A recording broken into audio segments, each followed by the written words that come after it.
Rachel Maddow had this incredible segment. It's a little long, but it's well worth it. She's going to explain what's really going on with this government shutdown.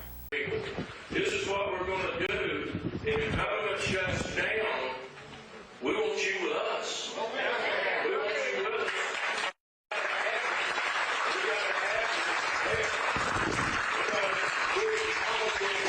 So look, I didn't get my check. Everything goes to be added. You know, the national parks are closed. We need to make sure that you're going to be with us. We need to make sure that you are going to be with us when we shut down the government, which we will do if we win the majority this year. That was before the 2010 election. When we get the majority, we're going to shut down the government. That was the plan from the beginning. That was what they were promising to their own base and getting cheers for from their own base. If they got the majority, that's what they do. And then they got the majority, and then they followed through.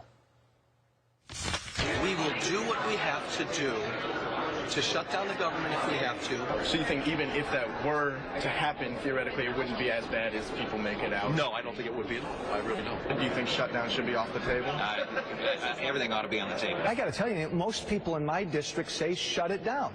This country very well may need some sort of shock therapy. Would it be a good thing fiscally and philosophically if the government did shut down for a few weeks and the American people could see life would go on without the federal government for a little while? I don't think it would hurt one bit. Even if it means showing how serious we are. Okay, government's going to have to shut down. If liberals in the Senate would rather play political games and shut down the government instead of making a small down payment on fiscal discipline and reform, I say shut it down.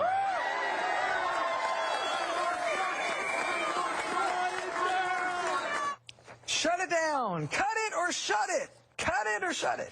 That's how they campaigned for office in 2010. That's what they promised they would do if they were elected in 2010. And that is what they started to do as soon as they were elected in 2010. This was their whole idea for governance. This is the whole idea for why it's worth it to even try to have control of some lever of American governmental power. And so within a matter of weeks after they were sworn in January 2011, Republicans were giving John Boehner a standing ovation in their caucus meeting when he said, yeah, we are preparing for a shutdown. That was the first time. Hooray, a shutdown, because this is what they had promised. They weren't promising any specific result. They were just promising to use this tactic. And I think this is crucial. The tactic itself is the point. The shutdown may or may not accomplish anything. It's the shutdown itself that is the point. It demonstrates a willingness to go to extremes, which is fun and ideologically desirable. And it shows a decisive lack of respect for what government is.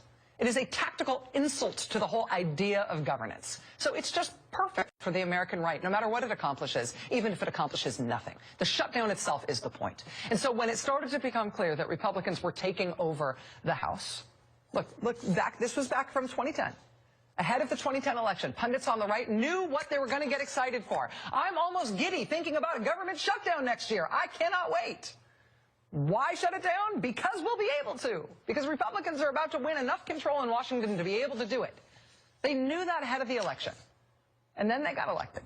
And now we've got, this week, House Republicans coming out of their closed-door meeting on Saturday when they decided to vote for a shutdown. And they did not see this as a somber thing, a sober thing that they were taking on reluctantly, a bad thing that they were reluctant to do.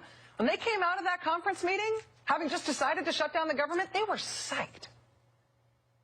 This is exactly what we called for. We're all getting behind leadership. We think we're going to get every vote. We're excited. We're united.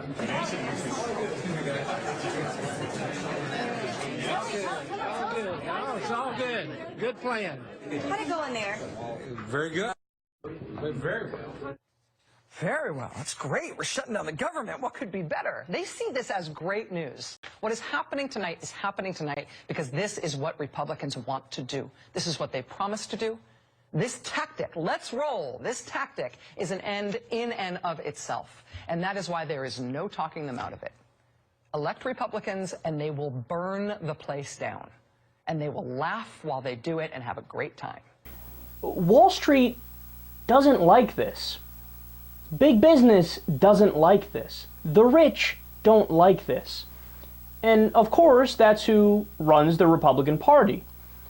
So what you're seeing is the Tea Party overtaking the establishment Republicans and hijacking the party to be even more radical than usual.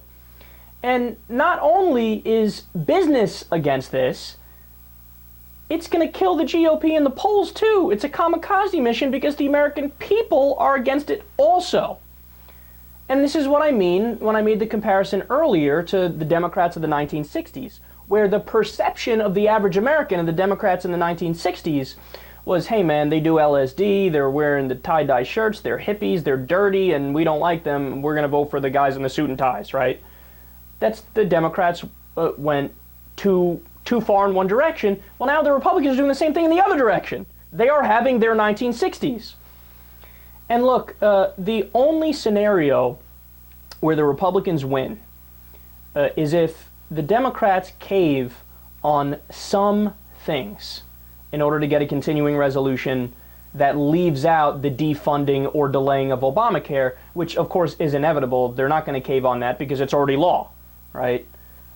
So my takeaway is that they probably will cave on something, and that's not going to be good. And those concessions, no matter what they are, will be called small by the media. They will be marginalized or ignored by the media because in comparison to defunding Obamacare, of course, it would be a small concession. But in reality, the concessions might be something huge and unnecessary. Something like approving the Keystone XL pipeline, passing a budget that is the same size as the Ryan budget, for example, which is ridiculously small.